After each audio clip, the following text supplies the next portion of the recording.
ধরি এটা হচ্ছে আমাদের ভূমি, এই ভূমিতে আমাদের রকেটটি ছিল। ধরি রকেটটা হচ্ছে এরকম, এই রকেটটি যখন ভূমিতে ছিল তখন তার আদিবেগ অবশ্যই ছিল স্থির, স্থির থাকার কারণে আদিবেগ 0 ms ইনভার্স 1। এরপরে রকেটটি উপরের দিকে এই ত্বরণ নিয়ে উঠতেছে, এর মান দেওয়া আছে 20 ms ইনভার্স 2। এরপরে রকেটটি উপরের দিকে কতক্ষণ পর্যন্ত উঠেছে, এটা হচ্ছে টি সমান 10 সেকেন্ড পর্যন্ত রকেটটি উপরের দিকে উঠেছে। তো ধরি টি সময় পর রকেটটি এতটুকু উপরে উঠলো, আর এই দূরত্বটা হচ্ছে আমাদের S1 দূরত্ব। তাহলে যেহেতু রকেটটি ত্বরণ নিয়ে উপরে উঠতেছে, তাহলে আমরা এক্ষেত্রে অতিক্রান্ত দূরত্বের সূত্র আমরা অ্যাপ্লাই করতে পারবো। S1 is equal ut plus half at square. এখানে ইউ এর মান 0, তাই টি এর সাথে গুণ হয়ে 0 হয়ে যাবে, তাহলে আমরা আর এটা লিখবো না। হাফ এর মান কত, এর মান দেওয়া আছে আমাদের হচ্ছে 20, তাহলে 20 ইন্টু টি এর মান কত 10 সেকেন্ড, তাহলে 10 স্কোয়ার।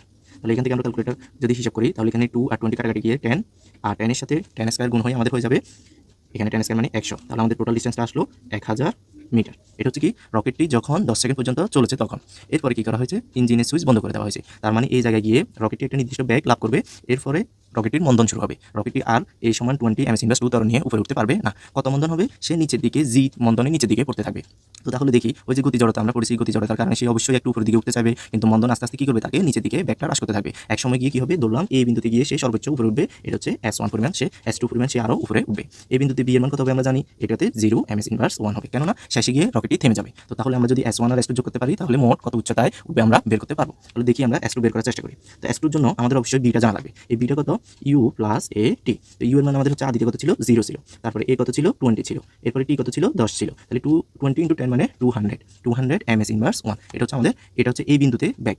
তো এই দ্বিতীয় ক্ষেত্রের জন্য S2 এর জন্য আমাদের আদিবেগ কত, এই ভিটা হচ্ছে আমাদের আদিবেগ, আমরা এটাকে v1 দিলাম আর এটাকে v' দিলাম, ঠিক আছে। তো আদিবেগ S2 সমান আমাদের কত হবে, S2 সমান হবে ut প্লাস হবে না, প্লাস হবে না, কেননা আমাদের মন্দন হচ্ছে, তাই আমরা লিখবো হাফ gt স্কয়ার। এখন এক্ষেত্রে দেখা যাচ্ছে যে আমরা এখান থেকে এখানে ওঠার জন্য কত সময় নিয়েছি সেটা আমরা জানি না, তাহলে আমরা এই সূত্রটা ইউজ না করি, আমরা ইউজ করতে পারি এই সূত্রটা p square is equal u square minus 2gs। এই ক্ষেত্রে আমরা দেখতে পাচ্ছি যে আমাদের শেষ বেগ যে এটা b, সেটা হচ্ছে আমাদের এই b প্রাইমটা, তাহলে আমরা এখানে 0 এর স্কয়ার, আর আদি বেগ কত এই b1টা, এটা হচ্ছে আমাদের 200 স্কয়ার। এরপরে মাইনাস 2 ইন্টু জি এর মান আমাদের এখানে প্রশ্ন দেওয়া আছে 10, তাহলে আমরা 10 ইউজ করবো, আমরা 9.8 ইউজ করবো না। এরপর আমরা লিখবো s, যেটা আমাদের বের করতে হবে, তাহলে এই এসটার নাম আমরা দিয়ে দিচ্ছি S2, যাতে আমরা বুঝতে পারি। তো তাহলে খেয়াল করো, এখান থেকে যদি আমরা এই 2 × 10 মানে 20 আর S2 এটাকে এই পাশে নিয়ে আসি, তাহলে প্লাস হয়ে যাবে, আর 200 স্কয়ার মানে হচ্ছে যে 2 এর স্কয়ার 4, আর দুইটা শূন্যের স্কয়ার হচ্ছে যে এরকম করে আমরা 4টা শূন্য লিখে দিব, ঠিক আছে। তো তাহলে এখান থেকে আমরা S2 ক্যালকুলেট করলে আমরা পেয়ে যাবো 40,000কে 20 দিয়ে ভাগ, তাহলে আমাদের চলে আসবে আমাদের হচ্ছে